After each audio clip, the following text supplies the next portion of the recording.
All right. I am so happy to be here with you today.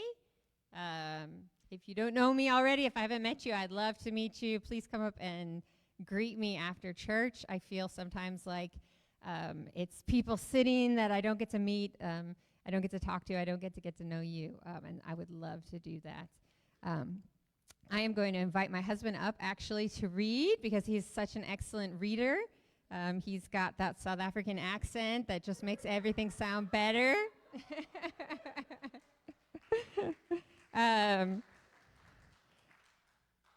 If you know me well, you know that I am passionate about teaching Bible. It is what I love, is to communicate the Word of God to people. I have gone to school, gone to seminary, and what I love to do when I introduce myself is say, I did not go to seminary because I wanted to become a pastor or become a minister or missionary. I actually went to seminary because I was the most miserable Christian in the world. I was very unhappy with my faith, and I wanted answers. And so I actually went to seminary hoping that I would find the answers that I was looking for. And I love to share that with people so that you can experience God through my struggles as I share them with you and the answers that I have found through my studies. We are looking at Ecclesiastes 12. I'm going to have Mike read the whole thing because I feel like this chapter is just so full of wisdom. We don't want to miss a bit of it. So let's all read from Isaac's favorite book.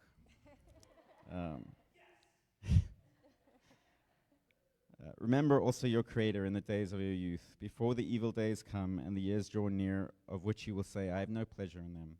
Before the sun and the light and the moon and the stars are darkened, and the clouds return after the rain. In the day when the keepers of the house tremble, and the strong men are bent, and the grinders cease because they are few, and those who look through the windows are dimmed, and the doors on the streets are shut, when the sound of the grinding is low. And one rises up at the sound of a bird, and all the daughters of song are brought low. They are afraid also of what is high, and terrors are in the way. The almond tree blossoms, the grasshopper drags itself along, and the desire fails. Because man is going to his eternal home, and the mourners go about the streets. Before the silver cord is snapped, or the golden bowl is broken, or the pitcher is shattered at the fountain, or the wheel broken at the cistern, and the dust returns to the earth as it was, and the spirit returns to God who gave it. Vanity of vanities, says the preacher, all is vanity. Besides being wise, the preacher also taught the people knowledge, weighing and studying and arranging many proverbs with great care. The preacher sought to find words of delight, and uprightly he wrote words of truth. The words of the wise are like goads, and like nails firmly fixed are the collected sayings. They are given by one shepherd. My son, beware of anything beyond these. Of making many books there is no end, and much study is a weariness of the flesh. The end of the matter, all has been heard. Fear God and keep his commandments, for this is the whole duty of man. For God will bring every deed into judgment with every secret thing, whether good or evil. So I'm happy to preach on this chapter. It is my favorite in Ecclesiastes because it kind of gives you the sum of the entire book. I wanted to just review a little bit about what wisdom literature is. My professor side just can't handle jumping into this without pulling a little bit in there. And probably you've heard over this past month a lot of this stuff, so it's just a review. But I wanted to talk about what wisdom literature is. If you look at the table of contents in the Bible, and you see the different books, you see that it is actually not divided up in chronological order, but it is divided up by genre. And so that's kind of interesting about the Bible, that all the narratives are put together, all the epistles are put together, all the gospels are put together. And wisdom literature is put together as well in its own group in a section of the Bible. There are 4 wisdom books in the Old Testament, and I wanted to see, does anybody know any of the 4 wisdom literature books in the Bible? Yeah. Proverbs, that's right. Job, yes, that's right. Psalms is more of praise, but that's a good guess. 2 more. Ecclesiastes, that's right. And then one last one. Am I hearing it? Am I hearing it? Song of Songs. Yes, that's right. Awesome. Song of Solomon. So those are your 4 books. In general, when we look at these books, when the Old Testament was put together, you had the Torah and you had the prophets, and they were all put together. But Israel went through this time when they were in exile, and it was really scary. Oftentimes when you're taken into exile and taken away from your nation, the whole point of that experience is to destroy cultures and assimilate them into a culture. And so you just kind of lose who you are. And so Israel, through this experience, was really just shooken up and scared that they were going to lose all of who they were. And so they added books on to the end of the Old Testament in order to give a wider understanding of this book, to pull in some of their history and their experience. And so wisdom literature was one of those that they added. Sometimes we call it the writings because we know that it came later. And so these writings were actually meant to be read together. So if we think of wisdom literature, Ecclesiastes is not meant to be read just on its own. It's meant to be read in the wider genre of these books. So that means that if you love Ecclesiastes and you're super sad that we're ending, that you can go back and read Job and read Proverbs and read Song of Songs and really recognize that they all go together. When we look at each of these books, we look at Proverbs. It's just giving you the basic, this is how you're supposed to live wisely. Yes, here we have, these are our main questions that you're going to see in the wisdom literature that it's going to be answering. And that is, how should I live in the world? What is the good life? If I try to live wisely, what should I expect? And these books are answering this question. So Proverbs is giving you kind of a basic foundation. If you do this, if you work hard, you'll be rewarded with wealth. If you serve God, life will go well with you. But as we know, things don't always work out that way, and we go through difficult times. So Ecclesiastes is really there to answer the question, what is the meaning of life? Why are we here? What are we doing? And then Job is really there to answer the question, why do bad things happen to good people, right? What happens when somebody's serving God and doing a great job of it and things go terribly wrong? And it's wrestling and dealing with that. And then Song of Songs is obviously dealing with love and marriage, which can be as complicating and as complex as any of these. And so these are all together to help us walk through life. What I love about wisdom literature so much is that it is your most practical section of the Bible, right?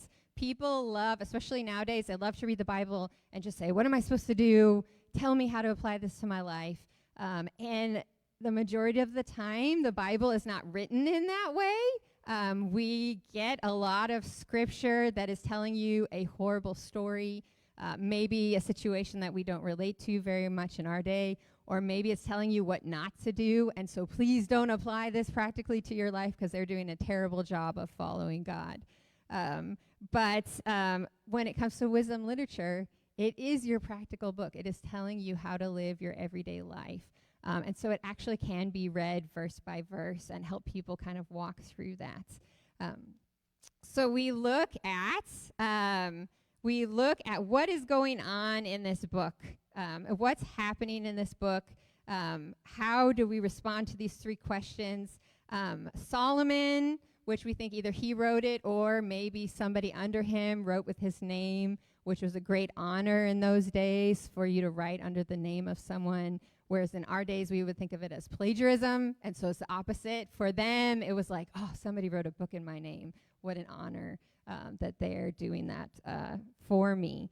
And so if it was Solomon, if it was somebody, a wise leader underneath him, they kind of are doing an experiment here. And we have some hints in the Bible that talk about Solomon maybe was really into experiments, almost your first beginning of science. He was super interested in wisdom. He asked God for wisdom.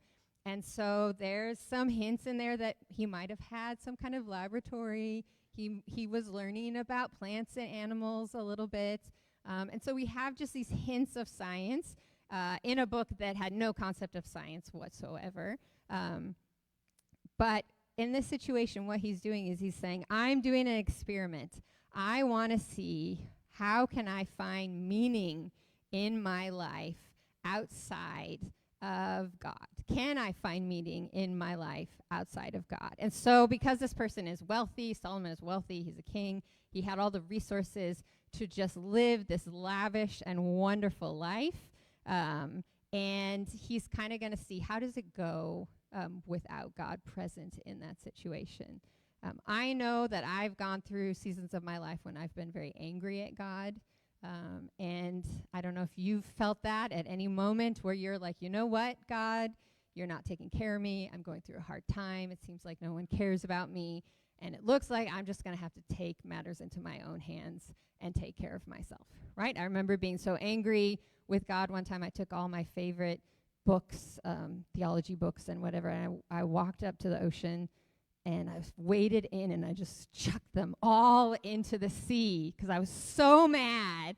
And you know, it's funny how you get so mad at God because you're like, I don't need you anymore, or you failed me. But then deep down inside, you're like, notice how mad I am. I'm throwing these books into the sea. I sure hope that you come and make it up to me somehow. But we go through seasons like that, right? That's it. You know what? I'm on my own. I'm doing life by myself. God has failed me. Things have not worked out well. And you say, I'm going to do it on my own. And I can honestly say, and maybe somebody else can attest to this, that was by far the most difficult year of my life. It does not go well when you do that, so I'm not recommending it. But in this situation, this is kind of what he's doing. He's doing an experiment to see what happens when I face life without God and try to just enjoy the good life. I try to live life to its fullest, what actually happens. I'm going to introduce a few Hebrew words because I just can't help myself. I love these words so much. We have the Hebrew word for meaningless. If you have that one up there, there we go. Or emptiness. This one I feel like doesn't quite come across perfectly in English. It is the word hevel. And we always translate it as meaningless or emptiness. But it goes beyond that. It talks about vapor. It talks about smoke. It's like smoke. It's like vapor. It's something you try to hold on to, and you just can't quite grasp it, right? It's always out of your reach. You're going for it. You're looking for meaning. You're looking for purpose, and it just doesn't do what you hoped that it would do. I was thinking of an analogy of what would be the best example of this word. And immediately I thought of cats. If you know me well, I love cats. If there's any cat people out there, I have a couple. Oh, lots of hands. Okay, awesome. Lots of cat people. So I love cats. I have a couple of them.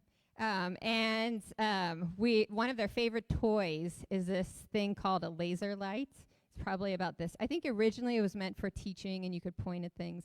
But then they discovered that these cats just love this toy.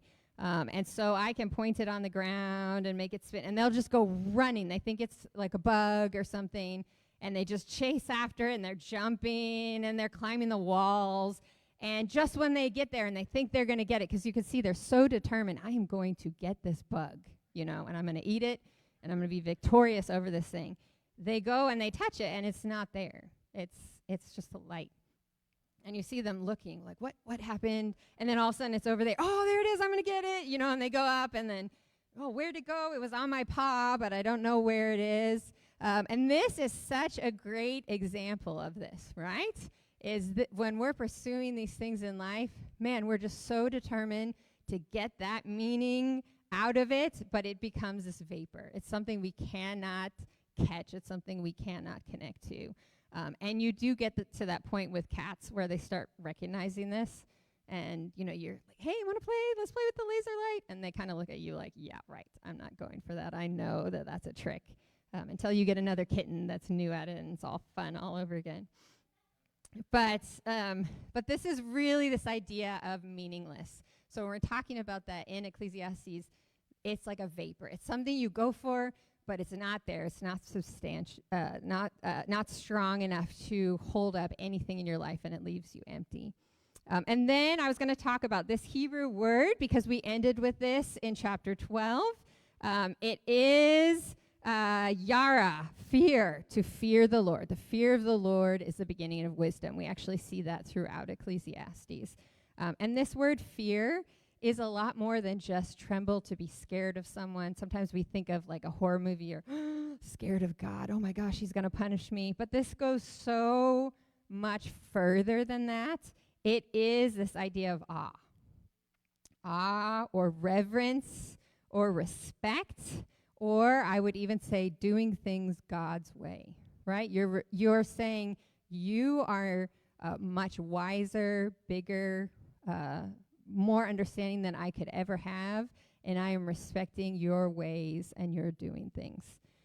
I was thinking, we actually see this all the time in all the wisdom literature, right? Job, you think of Job, right? He's questioning God. Why has this happened, God? Why? Why have you done this? Why have I suffered so much? My family has died. I've lost my wealth. I've lost my health.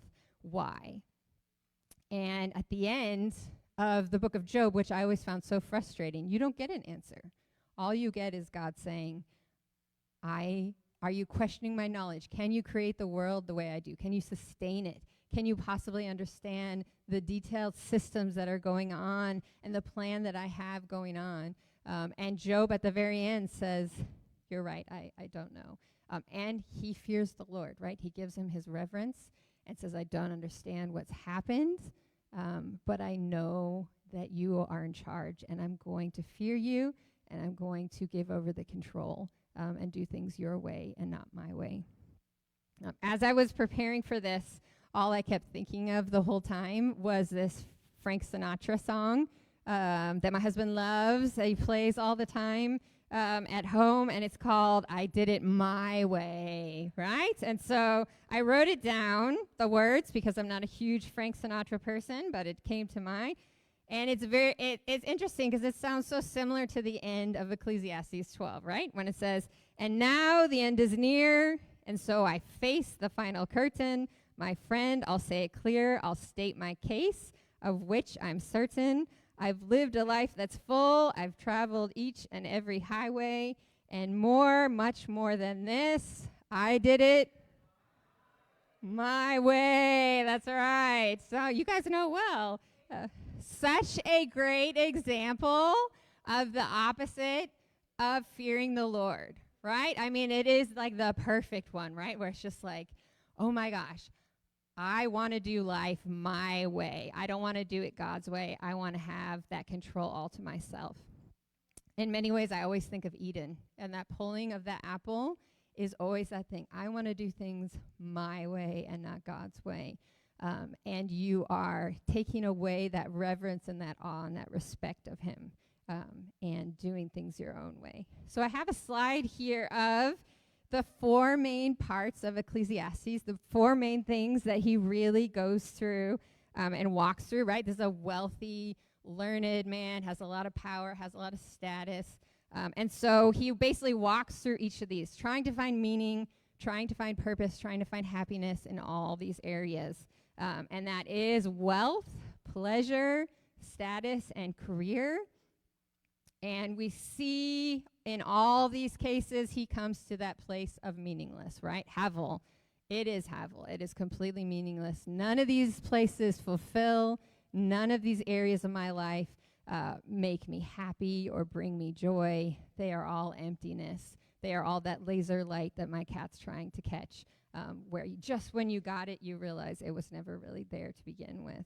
And so when I teach on Ecclesiastes at school, of course, I have all these young college students, and they're in their classes, to get this career. And so I just look at the look on their faces, and all of them are like, what a downer. I mean, gosh, this professor, I'm here trying to learn. I'm so excited about the career I'm getting. and the potential wealth that I will get from it. And here you're telling me that it's going to lead me to nothing. Like, thank you very much, you know. But I feel it's important for them. Gosh, they need to know this wisdom, you know. And I think the older that we get in life sometimes, the more we start recognizing that these 4 areas that the world tells us, right, we're constantly reinforced that these are going to make us happy, right? Our career is going to fulfill us. The more money we have, the happier we're going to be. And we start seeing this fall apart. If you've ever heard of anyone that's going through a midlife crisis before, right? And midlife crisis, people normally start doing weird stuff, buying a new car. You might hear of somebody getting a divorce, uprooting their family, moving somewhere else. They're coming to this realization that, gosh, I have put my whole life into these 4 things, and it's brought me nothing. It's not working. I'm not feeling fulfilled. I'm not feeling like life is going well. And what can I do? You see them kind of grasping at life, trying to find some meaning. And then I think we also see this often in celebrities, right? What a great example. I always think, sometimes I can be very logical left brain. Statistically speaking, if you are to become a celebrity, it is going to be the worst thing for you, right? Everything goes wrong. But we always think, no, I'm going to be the one that's going to actually be happy in this. But we see that, right? Like, they get the wealth, they get the status, they're famous, they have an amazing career, and they have every pleasure known to man, and it all ends up being empty and nothing. And you just see them spiral out of control because they're recognizing this.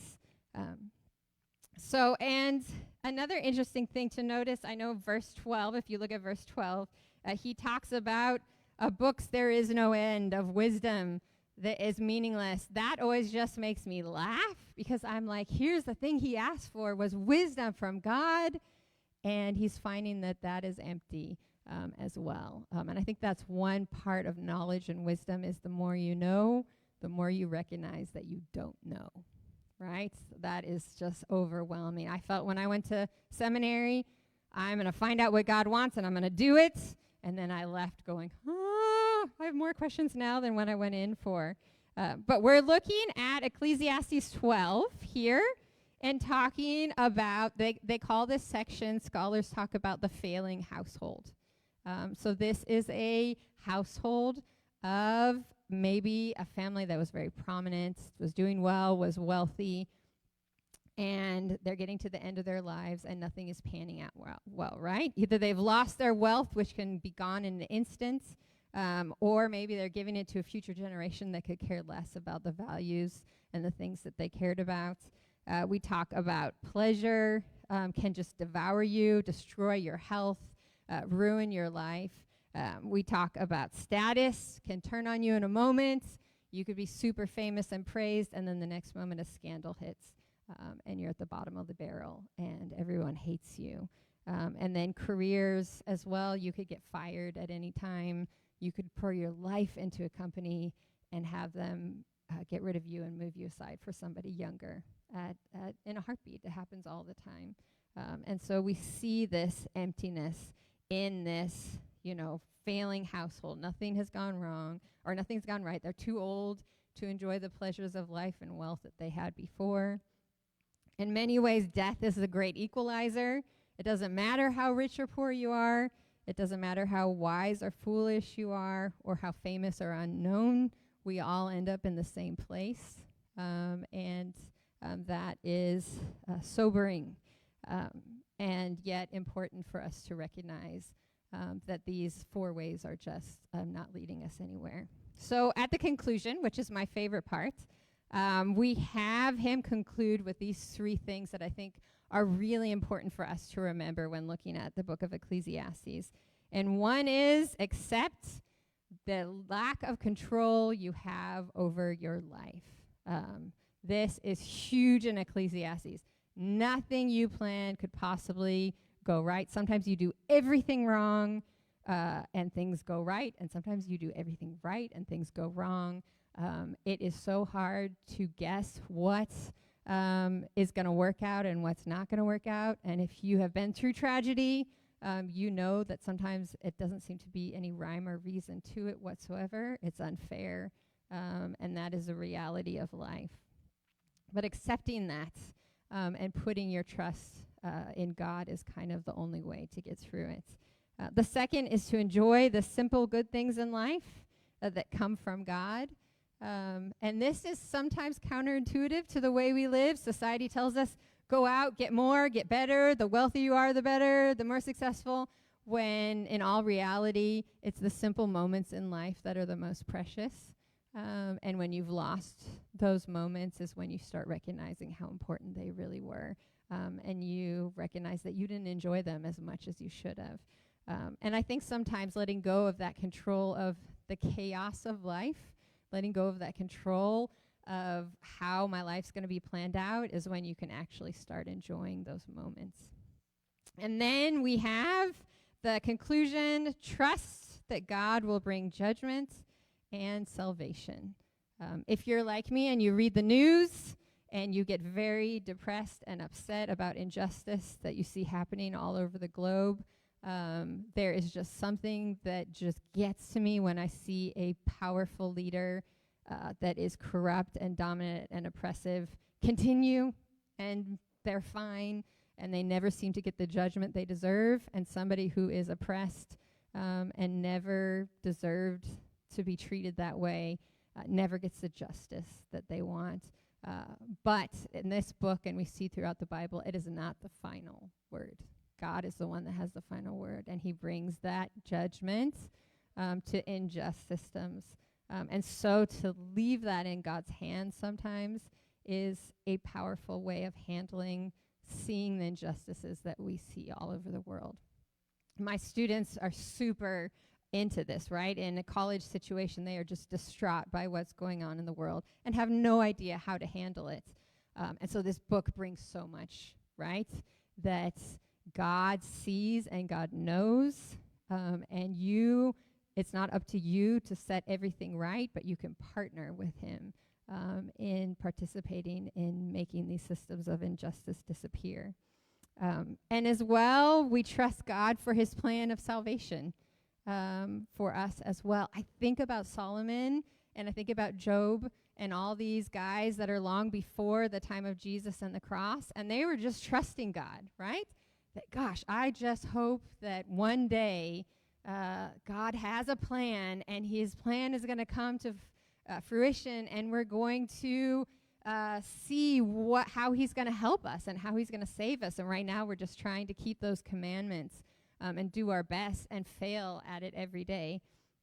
But we have so much more perspective now, right? Because we've seen this story of Jesus in the Bible. We've seen this plan that God has for humanity, in that through Jesus' death on the cross, salvation would come to all the broken and the lost. And that is the trust that we have, right? Is putting that trust in Jesus and walking through that. When it comes to my story, I talk about the Frank Sinatra song, right? Doing things my way. That was my big revelation, right? I was doing Christianity my way. I was a perfect Christian, kept all the rules, would tell everybody how they needed to, be like me because I was such an awesome, amazing Christian, when deep down I knew that I was failing miserably at even just loving my neighbor, right? But I was trying my hardest. I was going to seminary. I'm just doing everything right. And I came to this revelation that I was like, I still remembered, it was like this lightning struck me, and I suddenly realized, oh my gosh, I am trying to earn my own salvation. I was trying to recreate my own means of peace with God through doing everything right and being the perfect Christian, and not accepting his plan, which was this easy, free gift of salvation through Christ. To me, it was too simple, too easy, then we can live however we want based on that grace. And I recognized that I hadn't understood that.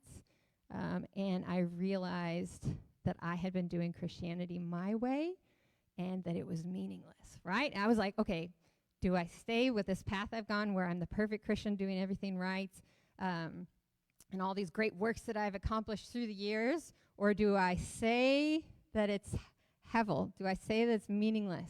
Do I say that it's pointless? And then turn and accept this free gift of God and finally have that peace with God that I've been waiting for my whole life. And I just remember saying out loud, I'm taking it. I'm taking it. And when I finally grasped God's way of doing salvation, I recognized that I was finally at peace with him. And I had finally found the answer that I had been looking for so long. So I'm going to close us with just these final words, purpose through Jesus. And then I will close us in prayer. These are the things that we have that bring purpose to our lives now that we know the cross and we know God's plan of salvation, that Solomon was only putting his trust in that moment. And it's amazing the faith that these guys have, right? That, gosh, God's going to work this out. And we can see this beautiful picture from our perspective today. And that is, our purpose is to be loved and accepted by God. Accept that incredible gift of salvation and allow him to love us in that way that I wasn't willing to do for so long. That is our purpose, right? To be loved by him, to share God's plan of salvation with others, finally having something to give them, right? I'm not just giving them a list of rules to keep. I'm giving them this message of a loving Father that embraces them and brought salvation through the cross in this way.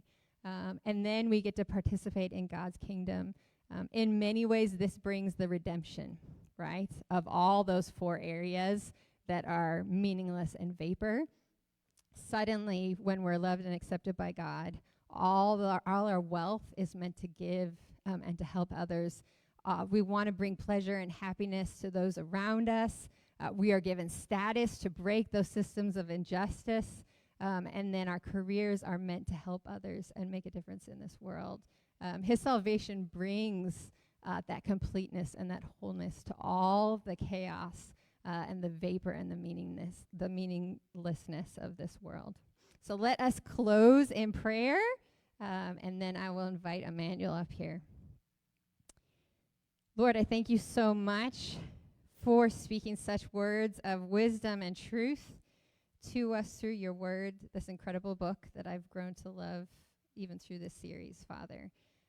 I ask that you would give us the strength and the courage, Father, to accept the lack of control that we have over this world and over our lives, Father, that we would give it to you. Give that control to you, Father. I pray that you would give us the strength to be content in our everyday life that may be unexciting, but that we would be able to see that those moments are precious gifts from you, Father, that sunny day, that moment with family, that meal with a friend, Father, and that we would be able to enjoy it. Lord, I ask that you would allow us to trust in your plan for divine judgment over injustice, Father, but also over your plan for salvation, that you would find in us a willingness, Lord, to accept this plan that you have and to embrace the love that you have for us. And I pray all these things in your precious name, Lord Jesus. Amen.